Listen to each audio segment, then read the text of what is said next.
période électorale depuis un petit moment déjà en France. On peut considérer que les gens ont peut-être un peu jusque-là, mais il nous reste encore 10 jours à résister, à écouter, à être convaincus, à nous engager comme eux. J'ai considéré qu'il fallait que, comme l'avait préconisé à un moment donné François Copé, c'est de mettre le pied dans la porte et de dire maintenant ça suffit d'attendre qu'on nous désigne. Il faut aller chercher parce que nos concitoyens l'exigent, le demandent. Je leur ai dit que je m'engageais sur une séance de travail avec chaque conseil municipal une fois par an. C'est une chose qui n'existe pas aujourd'hui. Pourquoi? Parce que tout simplement, les élus, dans leurs conseils municipaux, ont à défendre des dossiers parfois qui dépassent non pas leurs compétences, mais leur autorité, et qu'ils ont besoin d'appui d'élus nationaux. Quand un homme politique dépense toute son énergie à vouloir rester au pouvoir et durer au pouvoir, c'est une erreur. L'énergie doit être dépensée pour agir. Et c'est vraiment ce qui me distinguera de mon adversaire, parce qu'à un moment donné, on est bien dans cette configuration-là exactement. Voilà, mesdames et messieurs, et maintenant, on va passer aux questions.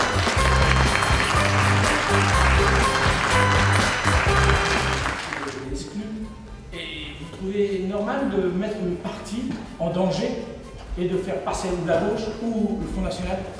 Le parti, quel qu'il soit, de gauche, de droite, et c'est un sujet d'actualité que vous ignorez peut-être, je vous rappelle que les députés Girand va faire une proposition de loi pour limiter l'âge des candidats à 70 ans et limiter la durée des mandats, monsieur.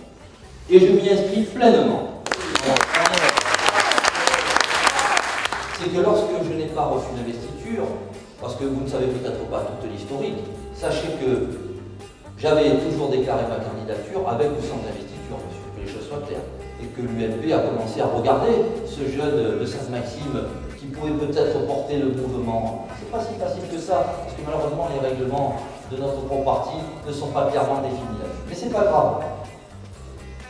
Je vous rappelle que lorsque je n'ai pas eu l'investiture, j'ai écrit au président en disant que je me mettais en marge du parti.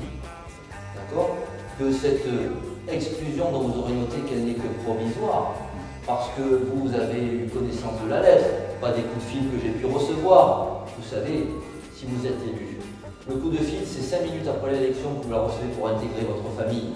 Voilà le langage qu'on me tient. Parce qu'évidemment, vous connaissez, il y a 2 candidats, un va l'emporter, forcément il sera réintégré s'il le souhaite. Je me suis mis en marge du congé. Il a reçu cette lettre que j'accepte parfaitement. On peut appartenir à un parti.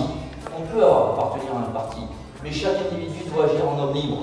Et le parti qui avait pris une décision d'investir un maire sortant avait fait une erreur. Parce que vous avez omis que c'est le peuple, ce sont les citoyens qui décident, et pas les partis, monsieur. Pas les partis.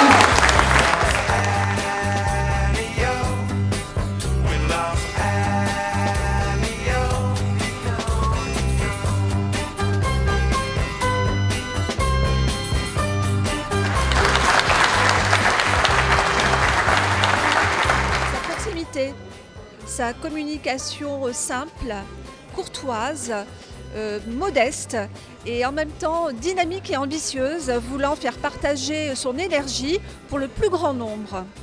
C'est un garçon qui est d'abord honnête.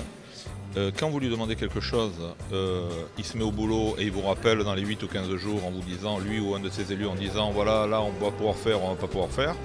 Il fait des réunions de quartier à Tire-la-Viva, je ne sais pas comment il fait. Il est toujours à l'écoute.